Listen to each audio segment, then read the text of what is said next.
Alhamdulillah nahmaduhu wa nasta'inuhu wa na'udzu billahi min sururi anfusina wa min sayyiati a'malina. May yahdihillahu fala mudhillalah wa may yudhlil fala hadiyalah. Asyhadu an la ilaha illallah wahdahu la syarikalah wa asyhadu anna Muhammadan abduhu wa rasuluh la nabiyya ba'da. Allahumma salli ala sayyidina Muhammad wa ala alihi sayyidina Muhammad kama sallaita ala sayyidina Ibrahim wa ala alihi sayyidina Ibrahim fil alamina innaka hamidum majid. Ya ayyuhallazina amanu ittaqullah haqqa tuqati wa la tamutunna illa wa antum muslimun. Qala Allah Ta'ala fil Qur'anil Azim, A'udzubillahi minasyaitonir rajim. Bismillahirrahmanirrahim. Ya ayyuhan nas ittaqu rabbakumul ladzi khalaqakum min nafsi wahidah wa khalaqa minha zawjaha wa bassa minhuma rijalan kasiran wa nisaa wattaqullaha allazi tasaaluna bihi wal arham innallaha kana alaikum raqiba. Sidang Jumat rahimakumullah, jamaah MRJ Linggabwana yang dimuliakan Allah SWT. Khotib senantiasa berpesan, bertakwalah kepada Allah dengan sebenar-benarnya takwa. Takutlah hanya kepada Allah, dan janganlah kita mati kecuali dalam keadaan muslim. Dari Quran surat An-Nisa ayat 1 yang khatib bacakan di atas, Allah menyerukan kepada manusia, wahai manusia, bertakwalah kepada Tuhanmu yang telah menciptakan kamu dari diri yang satu, dan Allah menciptakan pasangannya dan darinya, dan dari keduanya Allah memperkembangbiakan laki-laki dan perempuan yang banyak. Bertakwalah kepada Allah yang dengan namanya kamu saling meminta, dan peliharalah hubungan kekeluargaan. Sesungguhnya Allah selalu menjaga dan mengawasimu. Jamaah salat Jumat yang dimuliakan Allah Subhanahu wa taala, Quran surat An-Nisa ayat pertama ini, Allah tidak hanya menyeru kepada orang-orang yang beriman, tetapi Allah menyeru kepada sekalian manusia, bahwa surat tersebut mengharuskan manusia membangun yang namanya hablum minan nas, membangun silaturahmi, membangun networking, menjadikan manusia satu dan manusia lain sebagai tim, sebagai sahabat, sebagai teman kerja untuk menuju kepada hal-hal yang baik dan mencegah kemungkaran.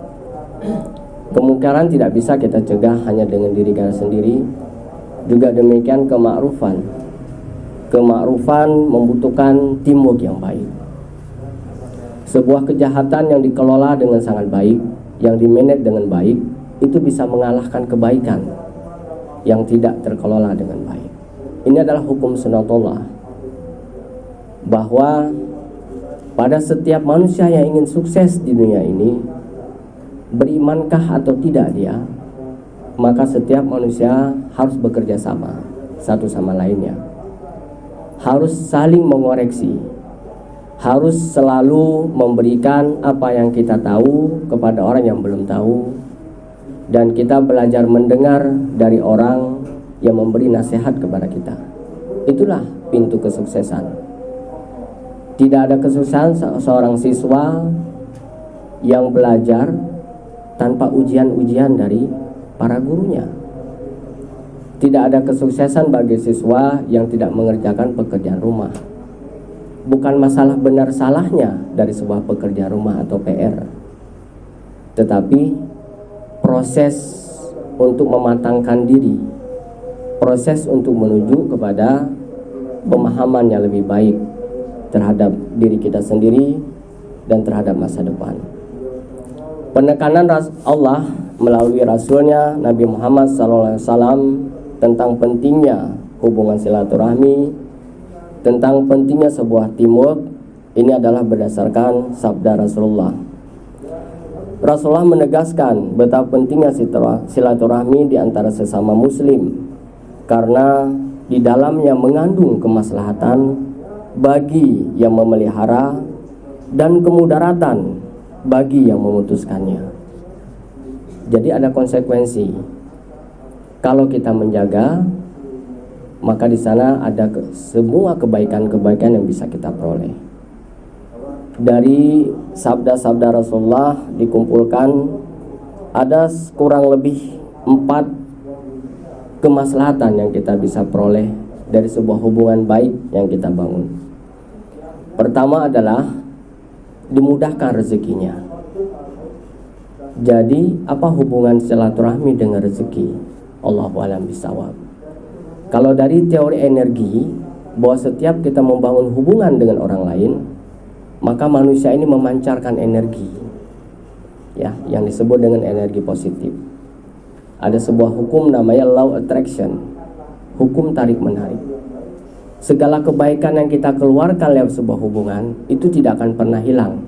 Itulah hukum kekekalan energi, ya, yang kita belajar, adik-adik belajar waktu SMA atau SMP. Energi tidak bisa diciptakan, tidak bisa dimusnahkan, dia hanya berpindah tempat dari satu tempat ke tempat lain. Begitu juga dalam sebuah hubungan yang kita bina.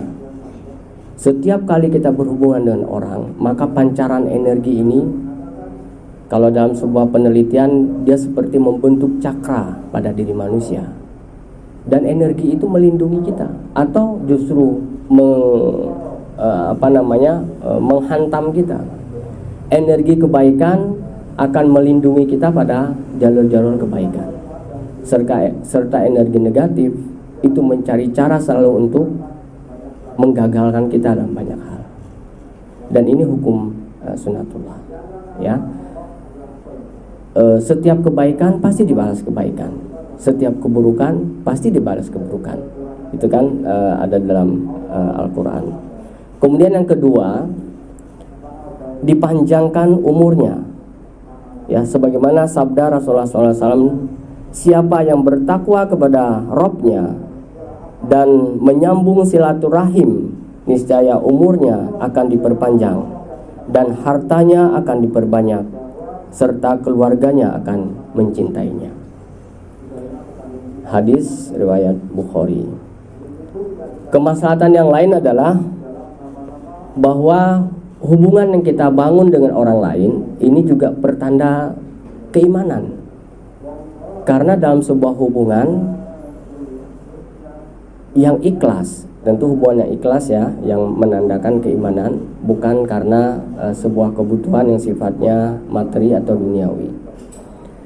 Kalau kita membangun hubungan karena kebutuhan materi atau duniawi, karena dia atasan kita, karena dia partner kerja kita, karena dia orang yang menentukan bulanan kita, maka yang kita dapatkan hanya itu. Yang kita dapatkan adalah kita dipermudah bulanannya, kita disayang oleh atasan kita. Tetapi untuk mendapatkan bahwa ini sebagai bagian dari tanda-tanda keimanan, yang hubungan itu tidak terputus pada duniawi tapi juga masuk ke dalam makhrawi, itu adalah harus membangun secara ikhlas karena Allah, sehingga itu menjadi sebagai bagian dari tanda-tanda orang beriman. Yang keempat, kemaslahatan yang bisa kita peroleh adalah kita senantiasa dijaga oleh malaikat. Ya.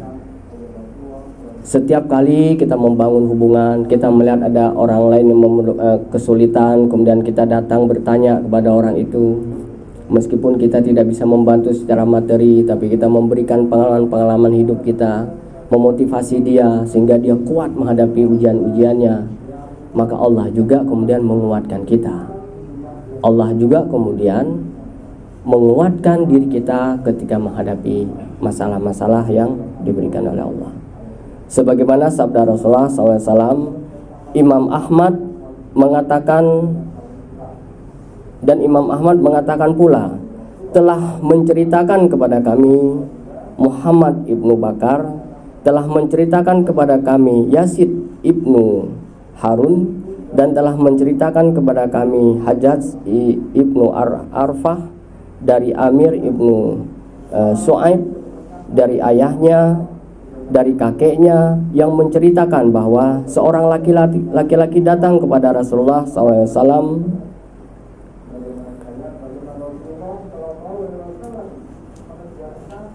dan bertanya, "Wahai Rasulullah, sesungguhnya aku mempunyai banyak kerabat. Aku menghubungkan persaudaraan dengan mereka, tetapi mereka memutuskannya, dan aku memaafkan mereka, tetapi mereka terus berbuat aniaya terhadapku, dan aku berbuat baik kepadanya, tetapi mereka terus-menerus berbuat buruk terhadapku. Bolehkah aku membalas perlakuan mereka?" Rasulullah SAW menjawab, "Tidak. Kalau begitu berarti kamu semua sama dengan yang memperlakukanmu demikian. Tetapi bermurahlah dengan memberikan kelebihan, dan tetaplah menghubungkan kekeluargaan, karena sesungguhnya kamu akan terus mendapat pertolongan dari Allah Subhanahu wa Ta'ala selama kamu mau melakukan hal tersebut." Hadis riwayat Ahmad. Sidang Jumat jamaah MRJ yang dimuliakan Allah, selain kemaslahatan memutuskan hubungan dengan orang lain, dengan terutama dengan keluarga, ini juga ada ancaman terdapat kemudaratan. Yang pertama adalah Allah mengancam akan memutuskan hubungan dengannya. Siapa yang memutuskan hubungan silaturahmi dengan hamba-hambaku, maka Allah juga memutuskan hubungan dengan orang tersebut. Yang kedua adalah azab Allah akan ditimpa kepadanya.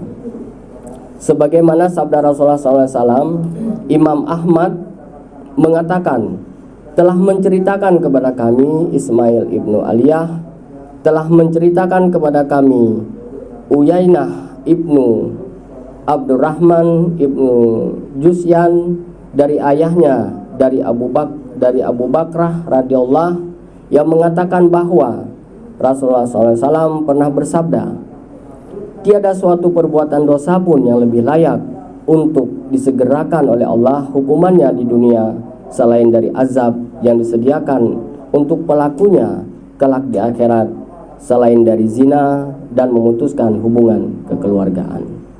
Hadis riwayat Ahmad. Kemudian mudarat yang lain adalah, ini juga ada ancaman bahwa orang yang memutuskan hubungan itu tidak atau sulit untuk masuk ke dalam surga. Kemudian rahmat Allah tidak akan turun kepadanya, dan amal ibadah tidak akan diterima Allah SWT.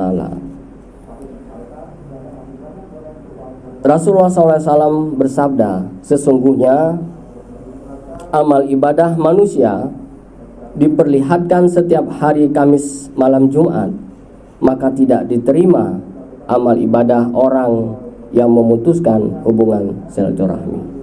Hadis riwayat Ahmad. Barakallahu fil Qur'anil azim wa nafa'ni wa iyyakum minal ayati wa zikril hakim. Aqulu qawli hadza astaghfirullah li wa lakum walisairil muslimin min kulli zanbin fastaghfiruhu innahu huwal ghafurur rahim.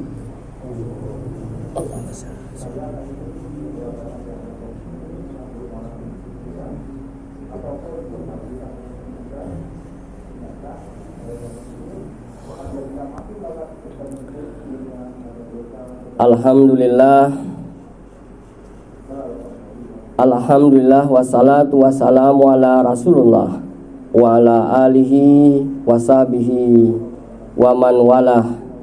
Razitu billahi robba wa bil islami dina wa bi Muhammadin nabiyya wa rasula, amma ba'du. Imam Ahmad mengatakan telah menceritakan kepada kami, Sufyan telah menceritakan kepada kami Amar dari Abu Qabus dari Abdullah ibnu Amir radhiyallahu yang menerimanya dari Nabi sallallahu alaihi wasallam. Beliau bersabda, orang-orang penyayang yang disayangi oleh Tuhan yang Maha Pemurah, disayangi penduduk bumi, niscaya kalian akan disayangi oleh penduduk langit. Rahim itu adalah bagian dari kata Rahman. Allah Subhanahu wa taala berfirman, barang siapa yang menghubungkannya, maka aku berhubungan dengannya, dan barang siapa yang memutuskannya, aku putuskan dia. Hadis riwayat Ahmad. Sidang Jumat jamaah MRJ Lingga Buana yang insyaallah dimuliakan Allah Subhanahu wa taala, marilah pada khutbah terakhir kita sama-sama berdoa kepada Allah Subhanahu wa taala agar kita juga senantiasa dijaga silaturahmi kita, terutama di Lingga Buana ini, bahwa kita-kita yang berada di Lingga Buana bukan hanya akan bersama-sama di dunia, juga akan bersama-sama saling menolong ketika kita di yaumil akhir kelak untuk mendapatkan surga Allah Subhanahu wa taala. Allahumma shalli ala sayyidina Muhammad wa ala ali sayyidina Muhammad kama shalaita ala sayyidina Ibrahim wa ala ali Ibrahim fil alamina innaka Hamidum Majid. Amin amin ya Allah ya rabbal alamin. Allahumma ighfir lil muslimina wal muslimat wal mu'minina wal mu'minat wal ahya minhum wal amwat innaka samiun qaribun muhibbud da'wat. Ya Allah yang Maha Pengampun, ampunilah segala dosa kami dan bimbinglah kami ke jalan yang lurus, yakni jalan orang-orang yang telah Engkau ridhoi, jalan orang-orang yang telah Engkau beri nikmat, bukan jalan orang-orang yang Engkau murkai dan sesat. Sayangilah kami dan keluarga kami, rahmatilah kami, ridhoilah semua aktivitas kami, kuatkanlah persaudaraan di antara kami, jadikanlah kami hamba-hambamu yang Engkau terima ibadah kami, dan Engkau masukkan dalam golongan hamba-hamba yang beruntung sebagaimana manusia yang bertakwa. Berilah kemampuan kami untuk menjalankan semua kewajiban-kewajiban kami dan menghadapi semua ujian-ujian-Mu ya Allah. Terimalah segala ibadah kami. Allahumma Rabbana taqabbal minna salatana wa siyamana wa ruku'ana wa sujudana wa tamim taksirana birahmatika ya arhamar rahimin. Rabbana atina fid dunya hasanah wa fil akhirati hasanata wa qina azabannar. Wa sallallahu ala sayyidina Muhammadin wa ala alihi wa sahbihi ajma'in walhamdulillahi rabbil alamin. Ibadallah wa aqimis sholata inna sholata wal fasya'i wal munkar wal bar la'alakum tazakkarun wala zikrullah akbar. Wa aqimis sholat.